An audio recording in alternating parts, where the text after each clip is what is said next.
Absalom répondit à Joab, Voici, je t'ai fait dire, viens ici, et je t'enverrai vers le roi, afin que tu lui dises, Pourquoi suis-je revenu de Guéshur? Il vaudrait mieux pour moi que j'y fusse encore. Je désire maintenant voir la face du roi.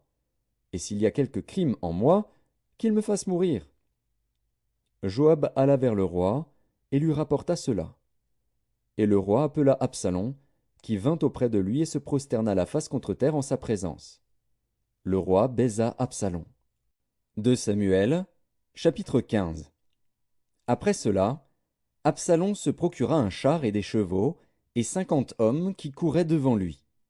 Il se levait de bon matin, et se tenait au bord du chemin de la porte.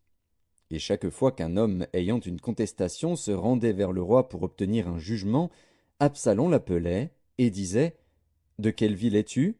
Lorsqu'il avait répondu, Je suis d'une telle tribu d'Israël, Absalom lui disait, Vois, ta cause est bonne et juste, mais personne de chez le roi ne t'écoutera. Absalom disait, Qui m'établira juge dans le pays? Tout homme qui aurait une contestation et un procès viendrait à moi, et je lui ferais justice. Et quand quelqu'un s'approchait pour se prosterner devant lui, il lui tendait la main, le saisissait et l'embrassait. Absalom agissait ainsi à l'égard de tous ceux d'Israël qui se rendaient vers le roi pour demander justice. Et Absalom gagnait le cœur des gens d'Israël. Au bout de 40 ans, Absalom dit au roi, Permets que j'aille à Hébron pour accomplir le vœu que j'ai fait à l'Éternel.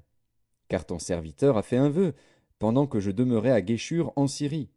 J'ai dit, Si l'Éternel me ramène à Jérusalem, je servirai l'Éternel. Le roi lui dit, Va en paix. Et Absalom se leva et partit pour Hébron. Absalom envoya des espions dans toutes les tribus d'Israël pour dire, Quand vous entendrez le son de la trompette, vous direz, Absalom règne à Hébron. 200 hommes de Jérusalem, qui avaient été invités, accompagnèrent Absalom, et ils le firent en toute simplicité, sans rien savoir. Pendant qu'Absalom offrait les sacrifices, il envoya chercher à la ville de Gilo Achitophel, le Gilonite, conseiller de David. La conjuration devint puissante, et le peuple était de plus en plus nombreux auprès d'Absalom. Quelqu'un vint informer David, et lui dit, Le cœur des hommes d'Israël s'est tourné vers Absalom. Et David dit à tous ses serviteurs qui étaient avec lui à Jérusalem, Levez-vous, fuyons, car il n'y aura point de salut pour nous devant Absalom. Hâtez-vous de partir.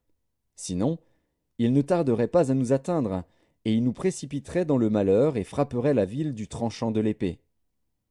Les serviteurs du roi lui dirent, Tes serviteurs feront tout ce que voudra mon seigneur le roi. Le roi sortit, et toute sa maison le suivait, et il laissa 10 concubines pour garder la maison. Le roi sortit,